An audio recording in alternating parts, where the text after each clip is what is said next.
If you just open the travel map, you still see that England looks very fine. The roads are still there, the town is still there, the coastline is still there. But the map has a very dangerous habit. It is always updated slower than reality. In real life, there are places disappearing day by day, not because of confrontations, not because of economic crises, but because the sea is getting closer each year, like a patient debt collector. Hemsby used to be a tourist town. People used to come here to swim in the sea, eat fried fish, and take their children for walks on the sand. But now, the people living in Hemsby no longer take walks. They just stand looking at the beach and calculate how many meters of land they have left before they have to leave. Some people were asked to move out within a few hours. A lifetime of possessions, a lifetime of memories, hastily stuffed into a truck. And the saddest thing is, everything happened so normally, as if this were just a weather report. But no, this is a warning. And today, we will go to where England is becoming a ghost. If you look at photos of Hemsby from the 1970s, you will see a beach so wide that you have to squint to see the water's edge. Local residents recount that during the peak summer season, around 12,000 people would flock here each day. 12,000. Imagine a medium-sized football stadium, and everyone is standing on sand. So, what now? Now, that beach has places that are only a few meters left. In some places, it has completely disappeared. Where there used to be flat sand for children to build castles, now there are vertical cliffs of sand as tall as a two-story house. The waves no longer lap gently. The waves crash directly onto the land as if someone is testing how long your foundation can withstand. And this is what sends chills down my spine. In the past 50 years, this area has lost more than 70 meters of coastline. 70 meters. Almost the length of an Olympic swimming pool placed end to end. Not just once, but every year, every storm, Hemsby has a history dating back to the Viking era. Its name appears in the Domesday Book of 1086. This means that this place has existed for nearly a millennium. Wars have come and gone. The empire rises and then falls. But what caused it to falter was the tide. Some people reported that they were given 2 hours to leave their homes, 2 hours to gather clothes, family photos, the things accumulated over a lifetime. After that, the house was demolished, because otherwise it would fall into the sea by itself. Where the living room used to be, there are now only broken bricks at the foot of the sand wall. Hemsby did not disappear overnight. It is eroded, meter by meter. The remarkable thing is that life here goes on. The coffee shop is still open. People are still walking their dogs, but you feel like you're walking in a movie where everyone knows the ending, just not the release date. And there is one detail that makes me think. Hemsby used to bring in tens of millions of pounds each year to the surrounding area thanks to tourism. A small town, but with a significant contribution. Yet when the coastline recedes, support recedes even faster. Sounds familiar? You might be thinking, they know this is an erosion area. Why are they still living there? A fair question, but if you've lived in a place for 20, 30 years, is it easy to leave just because the map starts to change color? What do you think? If it were you, would you stay or leave? In the next part, we will meet those who live right by the sea. People who no longer see the waves as a beautiful sight, but as a countdown clock. If you are interested in stories like this, where economy, policy, and life collide very realistically, consider subscribing to the channel, not to hear pre-made conclusions, but to ask questions together. Now, let's continue. The nights in Hemsby are not as quiet as you might think. Although there are no alarm sirens or emergency sounds, just listening to the waves is already enough pressure. It's not the gentle sound of waves like in travel promotion videos, but that's the sound of water crashing straight into the sand wall right at the foot of the house. One hit, then another one, regularly. Like someone is knocking at the door, and you know you can't not open it. A man I met has lived here for over 20 years. He retired, sold his inland house, and moved to the coast. He thought he was buying peace. What he got was a countdown timer. He shared, "The day I moved in front of the house, was a sand dune nearly as high as the roof. I couldn't even see the sea. Now what? Now you have a 180-degree view of the ocean. Not because the house is taller, but because the sand has disappeared. In just a few years, the land in front of his house has receded by dozens of meters. Imagine you park your car in the yard, and each year the yard shrinks by the length of a sedan. One morning, you open the door, and there's no longer any space to park the car. And here is the sentence that made me silent for quite a while. I am not afraid of the end, but what I fear is waking up tomorrow and seeing my whole life drifting away. Perhaps those who have experienced it will understand that better than anyone else, not because of weakness, but because they know the value of what they have built. 20, 30 years of work. Installments. Renovate the house. Planting trees. Raising children. Everything didn't disappear in the war, but in a stormy season. Last year, in just a few months, this area experienced many unusually large storms. Some families were notified that they had to leave within 2 hours. 2 hours to gather a lifetime of memories. What will you take? Wedding photos? Medal? Or the toolkit you've kept for 30 years? It's worth mentioning that most of the people living here are not reckless speculators. They had heard that erosion occurs at about 1 meter per year. That number sounds manageable, but when reality accelerated, the old forecasts became a comforting story. One night, he said he woke up because of a slight vibration under the floor. Not strong, just enough to make the heart beat faster. He stepped out the door, shining his flashlight down the edge of the wall, and wondered, tomorrow morning, will this road still be here? We often talk about national security, but for these people, security is simply the foundation beneath their feet. Just think about it. If the house you have fully paid off, renovated countless times, suddenly becomes a temporary asset, how would you react? Stay and hope? Or leave and accept the loss?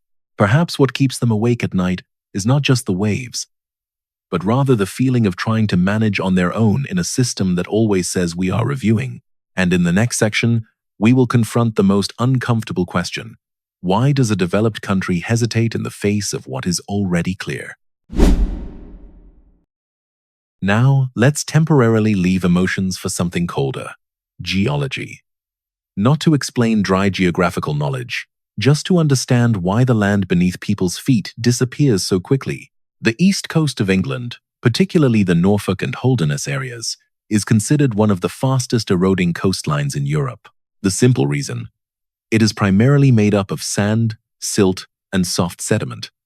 Not granite, not the hard cliffs like in Cornwall.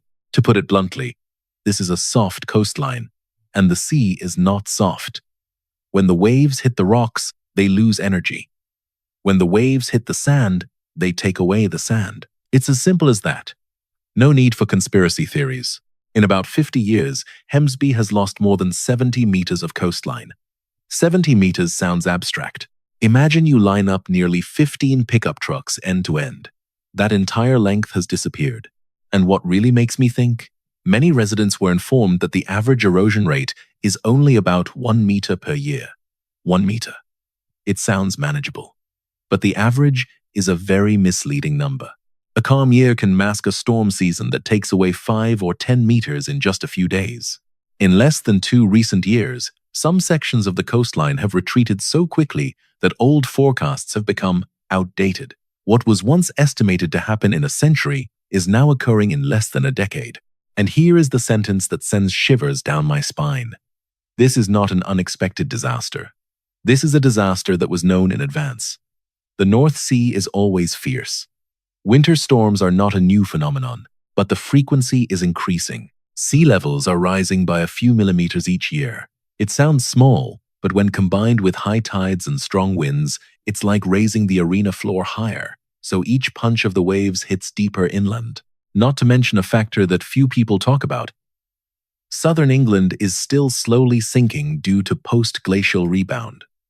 The northern part is rising, while the southern part is sinking very slowly. Not as fast as a collapse, but enough to shift the balance over decades. What does it mean? Even when everything else remains still, the land here is slowly sinking compared to the sea. You can debate policy, You can debate about the climate, but you find it hard to argue with gravity and tides. And the coldest thing is, the sea doesn't need a planning permit. It doesn't wait for the budget to be approved. It doesn't care about administrative boundaries or land ownership. It just does what it always does. Some people will say, well, that's the law of nature. Correct. But the question is, when that rule accelerates, how do we react? Accept, adapt, or argue for another 10 years? Have we become accustomed to viewing slow changes as future issues until the future knocks on our door sooner than expected? If you find this approach useful, no shouting, no dramatization, just looking straight at the facts, you can subscribe to follow the upcoming stories. We won't jump to conclusions, but we will not shy away from difficult questions. In the next section, we will step out of the laboratory and into the conference room. Because science can be cold, but human decisions are what shape the fate of a town. There's a hard truth to swallow about Hemsby. The sea isn't the only enemy. The second enemy is indifference, which is legitimately branded. You might ask, don't the authorities know what's going on? Oh, they know. The experts know. The report is available. The data is available. People have been crying for help for years. The problem isn't not knowing. The problem is, they look at it and don't see enough political benefit to act. Hemsby has just over 3,000 permanent residents. That's a very small number in the budget spreadsheet. If you are an official, 3,000 people is not a national crisis. It's just one line in the quarterly report. But in the summer, the population can increase by tens of thousands due to tourism. And here's the paradox that makes me laugh bitterly. The region is estimated to generate between £88 million and £100 million annually from tourism. £100 million. To put it simply, hundreds of thousands of dinners, millions of beers, and an entire chain of businesses that make a living from this beach. But when the coastline collapsed, the response was, there wasn't enough budget. Does that sound familiar? The system always has money to fix things, seen on TV. Going deeper, you'll encounter an even more ironic reason. Many frontline homes are not recognized as proper housing because they are erected using wooden frames placed on wooden piles and do not have concrete foundations as is standard for construction. What does that mean? That means you could live there for 20 years, pay taxes, live a normal life, but in administrative records, you're practically a temporary resident. And when the sea comes, you not only lose your home, you also lose the right to be considered a legitimate victim. And here's the sentence that gave me chills. You can lose everything, but you still don't qualify to be saved. That's not all. The road leading to the Marams estate is located on private land. Part of it is owned by one party. Part is related to the Crown estate, and the local government has a perfect excuse to stay out. Private land. It is not our responsibility. That's interesting. When collecting the money, it's very clear. When saving lives, legal boundaries suddenly become incredibly creative. At times I wondered, if this were London, if this were the financial district, would they let the waves crash down the roads before putting up warning signs? Or will a project worth hundreds of millions of pounds be approved overnight? And here's the most insightful irony Hemsby is living with. Hemsby has economic value, but no political value. Do you think that's fair? A place that generates money, but when it needs protection, it's seen as a loss. In other words, Hemsby was like a worker who worked his whole life, but when he got old and weak, he was told he was no longer effective. The question I want you to answer in the comments is, if a government only saves places that deserve saving, then what is the standard of worth saving? Population, taxes, or the number of votes? In the next section, we will look at another country that also faced a rough sea but reacted completely differently, the Netherlands. And that comparison might bother you. There's something interesting about Hemsby. If you stand on the beach on a windy day, looking straight out at the North Sea, you'll see a rather ironic fact. Just across the icy cold water lies the Netherlands. The distance isn't too far, but thinking is like two planets. The Netherlands is a country where most of its land lies below sea level. Simply put, they live in a bowl. And the sea is what always wants to flood into that bowl. If the Netherlands were careless, they wouldn't lose a town. They would lose the whole country. Therefore, the Dutch didn't wait for the storm to come before acting. They built their maritime defense system in this way. We know the future will be worse, so we do it first. One of the most famous structures is the 32-kilometer-long sea dike, designed to withstand rising sea levels over several decades. The data made me pause for a few seconds. The Netherlands spends approximately 2–3% of its GDP on coastal defense. 2–3% of GDP sounds abstract, but imagine it like this. If the national budget were a pie, they'd readily cut it into a pretty big piece just to keep the land from being swallowed up. And here's the sentence that sent shivers down my spine. The Netherlands doesn't build dikes to protect houses. They built dikes to protect the right to exist. What about England? He also knew the sea was coming in. He has the data too. He also has experts. But the reaction is often similar to applying a bandage to a deep wound. If there's a landslide here, patch the rocks. If there's a landslide there, put up a warning sign, waiting for further reports, waiting for more budget, wait for another meeting. The sea doesn't wait. It works in shifts. Every winter is an attack. And I have to say this is a bit harsh, but fair. In the UK, people manage risk like they manage email, leaving it there, unread, hoping it disappears on its own. If the Dutch had waited for more clear evidence, they probably would have become Germans a long time ago. But the question is, was he wrong? Or are they simply choosing a different priority? A larger country, more coastal regions, a smaller budget? They might think that not every place is worth saving. So the question for you is, if you were the government, would you spend money to save a town of 3,000 people or let it disappear naturally? If you enjoy this type of comparative analysis, subscribe to the channel, not to believe me, but to collectively examine how nations choose the fate of their own people. Now, let's return to England and look at something even more terrifying than the waves.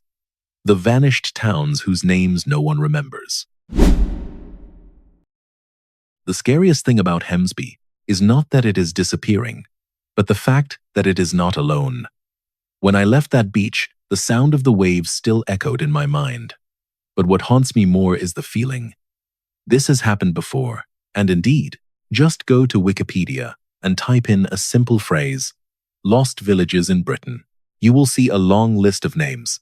Some places are lost due to erosion. Some places are lost due to floods. Some places were lost due to land subsidence. And many names sound like an ancient tale, like a medieval village that has sunk into legend. But no. Many places disappeared not from the 15th century, but from the 20th century. There are communities that once existed for hundreds of years, now reduced to just a line of text, a small dot, a place that once existed. If you zoom in on the satellite map, you will see nothing at all, only the sea. And here is the line that gives me chills. When a town disappears, it doesn't make a bang. It creates silence. No golden hour news. There was only a dry update. This area is no longer inhabited. Strange. People can cry when a loved one passes away. But when a town dies, the system does just one thing. It erases it from the records. Gently, polite, no emotion. The map doesn't cry. But people do. And the thought-provoking thing is, if today we consider Hemsby as a small case, then tomorrow it could be a larger town, a larger resort, a land that you once thought could never disappear. I want to ask you a question. If a developed country starts accepting the gradual loss of each town, is that still governance? Or is it gradually letting go? In other words, are we fighting against nature? Or are we surrendering to it legally? In the final part, we will return to the biggest question. What happens when the ghosts on the map are no longer rare, but become the norm? And finally, when leaving Hemsby, I realized that the scariest thing wasn't the sea advancing, but that everything was happening too normally. No alarm sirens, no emergency declaration. Only one town is slowly disappearing as if it never existed. The remaining question is, if a developed country accepts having its town erased from the map, then what awaits the others? And more importantly, who will be the next to be left behind? I want to hear your opinion. If you were the British government, would you choose to save Hemsby or let it disappear naturally? And if this happened in your town, would you stay or leave? If you prefer a slow, straightforward investigation that doesn't sugarcoat and doesn't follow the media script, subscribe to the channel, not to believe me, but so that we can continue to ask the questions that others avoid. This video is made for the purpose of analysis, education, social commentary based on public sources and eyewitness accounts. Some information may change over time or depending on perspective, and the content is not intended to attack any individual or organization. See you in the next video.